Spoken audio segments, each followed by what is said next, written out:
নমস্কার, সমস্যার সমাধান অনুষ্ঠানে আপনাদের প্রত্যেককে জানাই অনেক অনেক স্বাগত।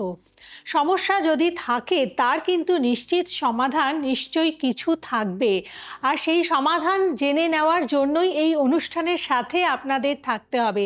কারণ এই অনুষ্ঠানে আপনাদের জন্য উপস্থিত থাকেন আন্তর্জাতিক খ্যাতিসম্পন্ন জ্যোতিষ ও তন্ত্র ব্যক্তিত্ব, হস্তরেখাবিদ, বাস্তুবিদ এবং সংখ্যাতত্ত্ববিদ জ্যোতিষ অধ্যাপক জয়দেব শাস্ত্রী, যিনি কিন্তু জ্যোতিষ ও তন্ত্রের মেলবন্ধনে আজকে আপনাদের যে কোনো সমস্যার সমাধান দিয়ে থাকেন। এই মুহূর্তে আজকের অনুষ্ঠানে আপনাদের জন্য উপস্থিত প্রথমে স্বাগত জানাই। নমস্কার।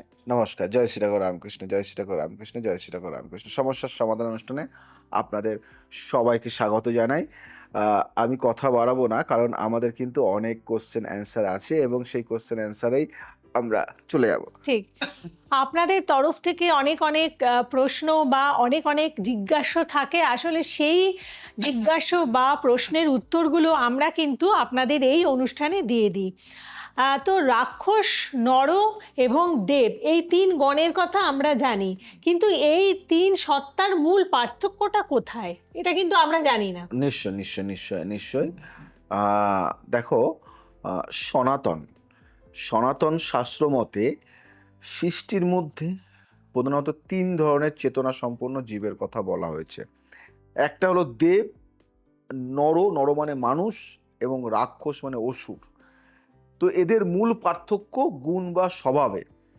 দেবগণ মানে সত্ত্বগুণ প্রধান, শতগুণ প্রধান। তাদের মধ্যে জ্ঞান, সংযম, পরার্থপরতা ও ধর্মের প্রাধান্য থাকে। আর যেমন নর মানে মানুষ, রজগুণ প্রধান। যেমন ধরো কাম, ক্রোধ, লোভ, মোহ, অহংকার এই সমস্ত প্রবৃত্তির মধ্যে বাস করেও বিবেক ও ধর্মবোধের সাহায্যে নিজেকে উন্নত করার সুযোগ পায়। আর রাক্ষস মানে অসুরগণ হলো তমগুণ প্রধান। তাদের মধ্যে হিংসা, লোভ, অহংকার ও ভোগ বাসনার প্রাবল্য থাকে এবং ধর্মের প্রতি অবজ্ঞা দেখা যায়। তবে এখানে একটা গুরুত্বপূর্ণ কথা মনে রাখা দরকার আপনাদের, এই ৩টি শুধু আলাদা জাতি নয়, বরং মানুষের মনের মধ্যেই এই ৩ প্রবৃত্তি বিদ্যমান। প্রতিটি মানুষের মধ্যে দেবত্ব, মনুষ্যত্ব ও রাক্ষসত্বের বীজ লুকিয়ে থাকে। কোনটি জাগ্রত হবে তা নির্ভর করে সাধনা ও সংস্কারের উপর, এটা মাথায় রাখবে। বেশ।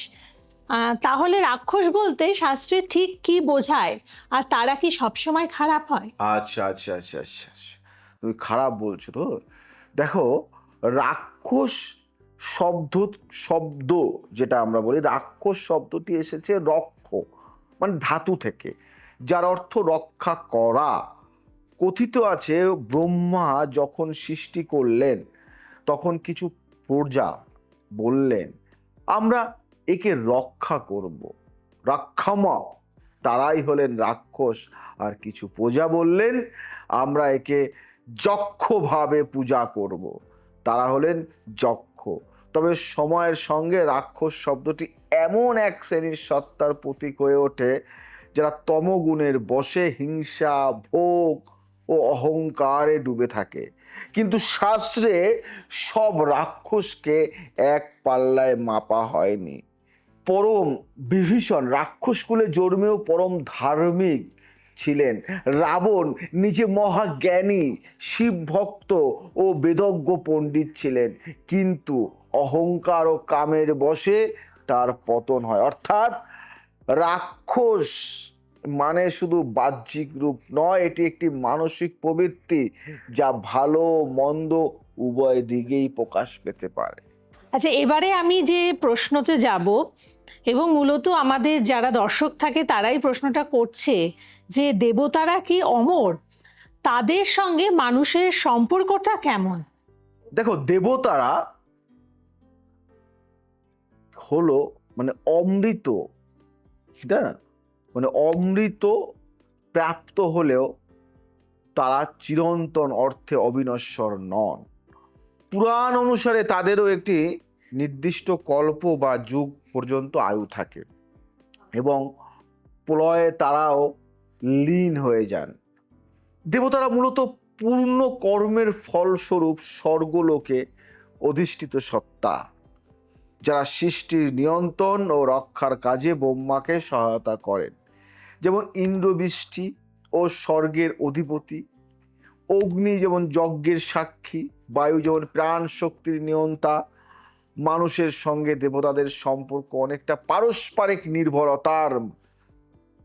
মানুষ যজ্ঞ, পূজা ও ভক্তির মাধ্যমে দেবতাদের তৃপ্ত করে, আর দেবতারা আশীর্বাদ, বৃষ্টি, শস্য, সুরক্ষা দান করেন।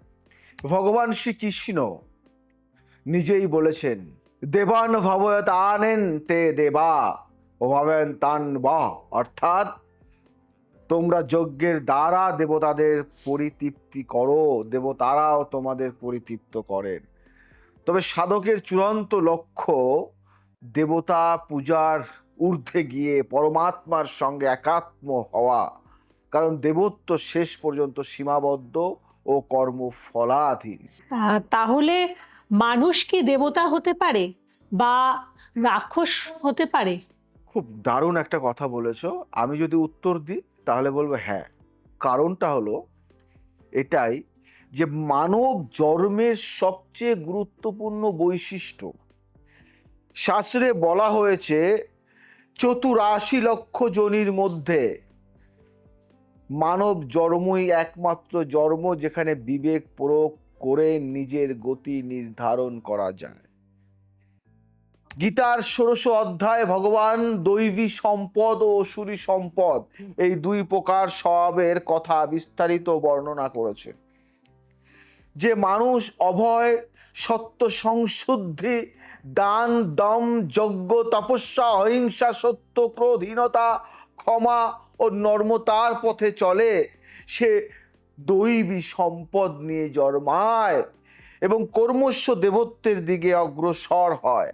আর যে মানুষ দম্ভ, দর্প, অভিমান, ক্রোধ, কঠোরতা ও অজ্ঞানতার ডুবে থাকে, সে আসুরী সম্পদ নিয়ে জন্মায় এবং রাক্ষস তত্ত্বের দিক অগ্রসর হয়। এখানেই জ্যোতিষ ও কর্মফলের তত্ত্ব প্রাসঙ্গিক হয়ে ওঠে।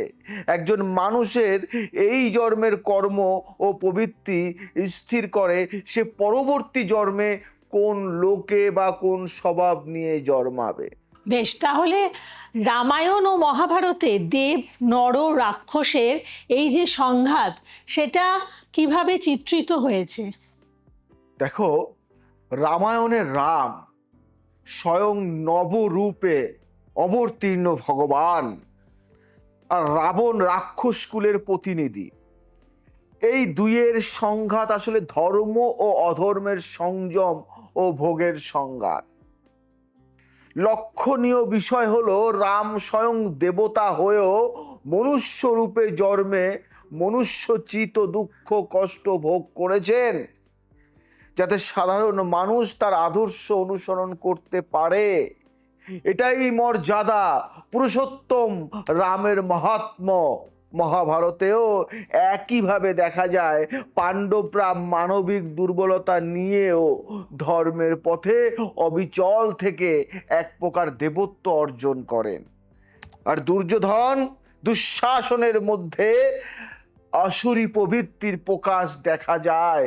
এই দুই মহাকাব্যের গভীর শিক্ষা এটাই যে জন্মসূত্রে কেউ দেব বা রাক্ষস নয়, কর্ম ও চরিত্রই একজনকে দেবতুল্য বা রাক্ষস তুল্য করে তোলে। আচ্ছা, তাহলে জ্যোতিষ শাস্ত্রে এই দেব, নর এবং রাক্ষসগণরা কি গুরুত্ব পায়? খুব ভালো কথা বলেছো তুমি। জ্যোতিষে নক্ষত্র গণনার একটি বিশেষ পদ্ধতি আছে যাকে বলা হয় গণ। দেবগণ, মনুষ্যগণ ও রাক্ষসগণ। 27টি নক্ষত্রকে এই 3 ভাগে ভাগ করা হয়েছে। যেমন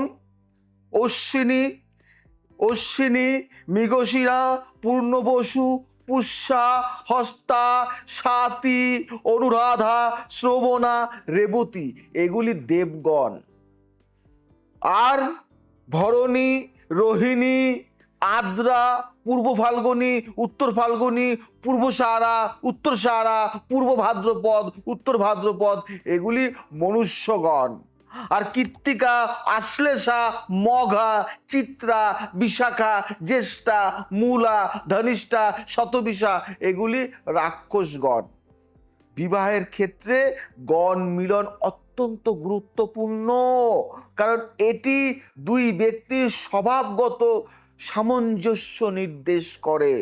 দেবগণ ও দেবগণের মিলন সবচেয়ে শুভ, মনুষ্যগণের সঙ্গে মনুষ্যগণ বা দেবগণের মিলন মধ্যম, কিন্তু দেবগণ ও রাক্ষসগণের মিলনকে সবচেয়ে অশুভ মানা হয়, কারণ স্বভাবের চরম বৈপরীত্যি সাংসারিক অশান্তির সম্ভাবনা বেশি থাকে এখানে। ভালো থাকুন, সুস্থ থাকুন, সবাইকে ভালো রাখুন। আজ আসি, আবার আসবো নতুন কিছু নিয়ে। জয় শ্রী ঠাকুর রামকৃষ্ণ, জয় শ্রী ঠাকুর রামকৃষ্ণ, জয় শ্রী ঠাকুর রামকৃষ্ণ।